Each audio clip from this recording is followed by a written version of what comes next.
এরপরে বলছেন হুজুর এটা কেন, কোন কারণে? এবার নবীর মাধ্যমে আল্লাহ পাক বলেন, দোস্ত ইন্নাহুম কাফারু বিল্লাহি ওয়া রাসূলিহি ওয়া মাতু ওয়া হুম ফাসিকুন।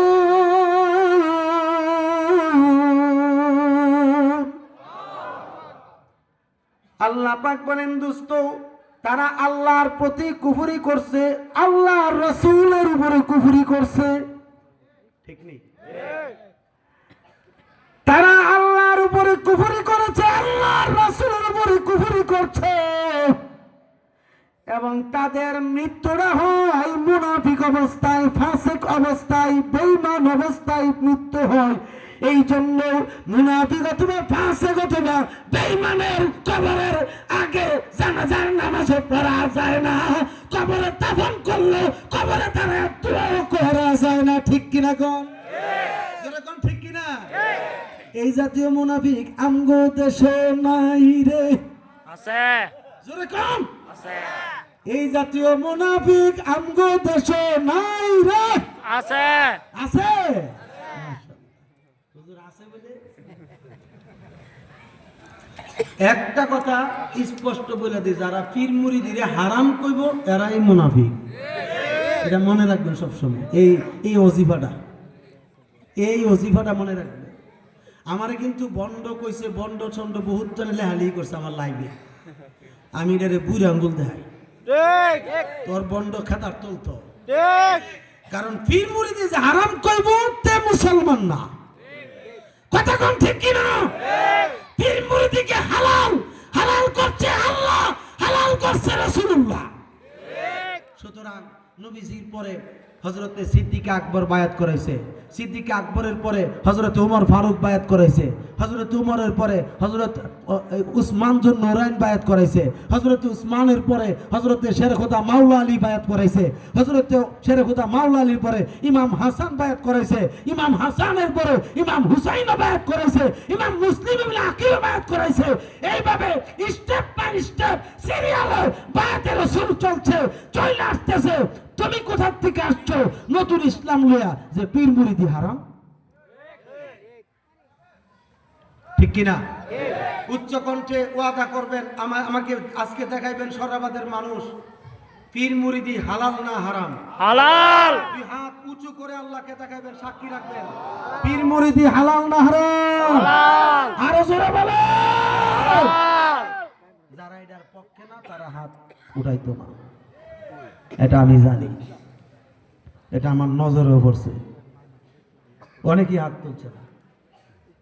তাহলে বোঝা গেল তারা এটার পক্ষে না।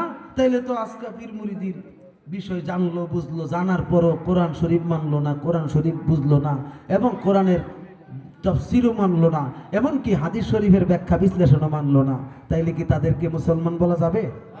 এরকম যাবে? এই জন্য পীর মুরিদি হালাল কিয়ামত পর্যন্ত চলবে, কিয়ামত পর্যন্ত চলবে। এই পীর মুরিদির পক্ষে, অর্থাৎ পীরের দরবারে যতক্ষণ আপনি মুরিদ হইয়া থাকবেন আপনার ঈমানটা টিকে রাখতে পারবেন। আর নাইলে যেভাবে ভেট দিতেছে, যেভাবে ভেট দিতেছে বাংলাদেশে, আহলে হাদিস, সালাফি, রাফিজি, খারিজি, বারিজি, মুতাজিলা, এমনকি এই কাদরিয়া, এরপরে জবরিয়া, এরপরে আছে আপনার আরেকটা দল কাদিয়ানি, আসেনি? যেরকম আসেনি কাদিয়ানি সম্প্রদায় সহ এরকম 72টা দলের মধ্যে কমসে কম 15-16টা দল বের হয়ে গেছে, পারিছে না? আহলে হাদিস, আহলে কোরআন বাড়িছে না? বাড়ি গেছে এভাবে দল, কিন্তু একটা পরে একটা বাড়িতেছে। এরই সবগুলির আব্দুল ওহাব নজদির দল, সবগুলো কি আব্দুল ওহাব নজদির দল। আহলে সুন্নাত ওয়াল জামাতের দল হলো একটা, কয়টা? একটা। এই একটা দল নাজাত প্রাপ্ত দল। নবীজি বলছেন এই দলটা হলো নাজাত প্রাপ্ত, এই দল কিয়ামত পর্যন্ত থাকবে, হোক কম নবীজি বলছেন হাদিস শরীফে ১,৫০০ বছর আগে, আমার ইসলাম গরিব হইয়া দুনিয়ার জমিনে প্রকাশ পেয়েছে, আবার গরিব হইয়া মদিনায় ফিরে আসবে। এখন বলেন তো দেখি, দল কোনটা বাড়তাছে বেশি? বাতিলের দলটা বাড়তাছে না? কথা কোন গেলি গা বাড়তাছিনি? একদিন পুরাটা দেশই বাতিলরা গ্রহণ করব, দখলও করবে, কিন্তু আবার শেষ পর্যন্ত অল্প আহলে সুন্নাত ওয়াল জামাতের অল্প মানুষের দ্বারা তাম পৃথিবী আবাদ হবে। ঠিক। বহু বছর পর কিয়ামত হবে। আল্লাহ পাক আমাদের সকলকে পীর মুরিদের চরণে, অর্থাৎ পীরের চরণে থাকার তৌফিক দান করবেন, আমিন। আপনারা তো জানেন তারাগণ ঐতিহ্যবাহী দরবার শরীফ, যেখানে পূর্ব বাংলার যিনি শাহানশাহ, অলিগলের শাহানশাহ, আতাইয়া তরিকার সম্রাট, বলুন না সুবহানাল্লাহ, জাহা রৌশন শের আলী শাহ হুজুর কেবলা, ঠিক কিনা? হ্যাঁ, তিনি আব্বাজান যিনি ছিলেন শাহ সুফি তাজুল ইসলাম, সৈয়দ তাজুল ইসলাম জয়ফুল শাহ, আসেনি নেই? তিনার কাছে একজন রুগী আসছিল। কি আসছিল? এই রুগীটা বারে বারে যাইতো। রোগটা বেশি না, টিবি রুগী আসছিল, টিবি রুগী। ডাক্তার দেখায়, কাজ হয় না, কারণ হুজুর কেবলা যেহেতু নাই, কারামতরা বলতে তো কোনো সমস্যা নাই, থাকলে না সমস্যা হইল। তো আমি উরুসের শেষে দিয়ে কিন্তু তবারক বিতরণ করে, তো যেখানে বাড়ির ভিতরে একটা জায়গায় হুজুর কেবলা চেয়ারটা ফেলায় বসে রয়েছেন, তো আমরাও গেছিলাম তবারক খাওয়ার জন্য, হুজুর বসা। এর মধ্যে এই লোকটারে নিয়ে আবার গেছে মানুষগুলো, মানে মোটামুটি অনেক দিন যাবত নাকি হুজুরের কাছে যাইতেছে, কোনো সিদ্ধান্ত দেয় না। তখন বাবা কি বলবো, তিনি তো আমার সঙ্গে নিয়ে গেছেন দেখা করানোর জন্য। আমি কদম বুসি করছি, হাতে হস্তবুসি করছি, হুজুরে খুব খুশি হয়েছে। তো আমি দাঁড়াই রয়েছি, আমার সঙ্গে আমার ভাই যিনি আমার সঙ্গে গেছেন, আমারই চাচাতো ভাই, তিনিও গেছেন। যাওয়ার পরে আমার এই ভাইয়ে বলতেছে যে আব্বাজান, এই অসুস্থ রুগীটা প্রায় সময় দেখি আপনার কাছে আসে, আপনি যদি একটু দয়ার দৃষ্টি দেন তাইলেই তো চলে যা। তো ওনার কথা শুনে আমি দেখলাম যে উনি কি করছে, সুন্দর করে বুকে হাতটা রেখা এভাবে 3টা থাপ্পড় দিল আস্তে আস্তে করে, যা যা যা, শেষ। ওমা কিছুক্ষণ পরেই বলতেছে, হুজুর আমি পরিপূর্ণ সুস্থ অনুভব করছি, কালকে টেস্ট করবা।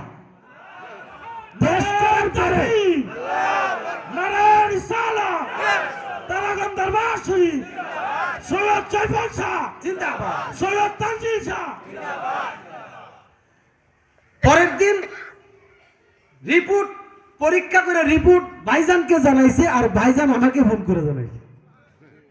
আল্লাহ করে বলবেন না, আল্লাহর ওলিরা ইচ্ছা করলে সবকিছুই করতে পারে। তোমরা আজকে আমাদেরকে মাজার পূজারি বলো, আমরা কোনো মাজার পূজা করিও না, মাজারে চেষ্টাও দেই না, আমরা মাজার জিয়ারত করি। আর তোমরা হিন্দুদের মন্দিরে গিয়া মূর্তি পূজাও করো, প্রসাদও খাও। দুই হাত তুলে বলেন ঠিক কিনা, আরো জোরে বলেন ঠিক কিনা। আমরা সেগুলি করি না। আহলে সুন্নাত ওয়াল জামাত মাজার জিয়ারত করে পূজা করে না। আল্লাহ আমাদের সকলকে হেদায়েত দান করে, বলেন আমিন। আর জোরে বলেন আমিন। আমরা নামাজ পড়বো কিনা? এই মিয়া, সুন্নিরার জন্য নামাজ বলছি না? সুন্নিরা নামাজ পড়বে কিনা? উচ্চ কণ্ঠে বলেন পড়বে কিনা? ইনশাআল্লাহ বলেন ইনশাআল্লাহ। ইনশাআল্লাহ। ইমাম সুন্নি মসজিদ খাইলে থাকতো করে, হুজুর কি কর? ইমাম সুন্নি মসজিদ খালি থাকতো করে। নবীজি ইমামতি করাইছেন না? কি ইমামতি করছে না? নবীজি ইমামতি করার সময় দেখি নবীর গর্দান মুবারকে উটের নারী বুড়ি পর্যন্ত দিছে। এই জন্য কি নবীজি নামাজ বন্ধ করে দিছে? আপনি বন্ধ করবেন কেন? আমি বন্ধ করবো কেন? সাবধান, আমরা যে এত কষ্ট করি, সফর করি, বিভিন্ন এক জায়গা থেকে আরেক জায়গায় যাই, কত দৌড়াদৌড়ি করি, সারা রাত ঘুম নাই, নিদ্রা নাই, কিন্তু সারা দিনের মধ্যে আহারে ফজরের নামাজটার পরে মনে হয় 2-3 ঘন্টা ঘুম হয় কিনা, এরপরে তো আবার রেডিও যাওয়ার লাগে, ঠিক নেই? এই রেডি হইতে হইতে এই যে রওনা দেই রাস্তায়, নামাজের টাইম হলে আমরা গাড়ি থামায় নামাজ পড়ি। এত কষ্ট করে আমরা নামাজ পড়ি, আর আপনারা সুন্নিরা বাড়িতে থাকবেন, জমিনে কাজ করবেন, নামাজ পড়বেন না কেন? ওয়াদা করেন আর নামাজ ছাড়তে পারবেন না, বলেন বলেন ইনশাআল্লাহ আমরা নামাজ ছাড়বো না, আমরা মুর্শিদের দরবারও ছাড়বো না, মুর্শিদের দরবারকে আঁকড়ে ধরে রাখবো। বলেন আমিন, আর জোরে বলেন আমিন। আল্লাহ কবুল করুক, বলেন আমিন। ওয়া আখিরি দাওয়ানা আনিল হামদুলিল্লাহি রাব্বিল আলামিন। আমার কথায় ব্যবহারে কষ্ট পেয়ে থাকলে আমাকে মাফ করবেন। আর ঈশা হুজুরের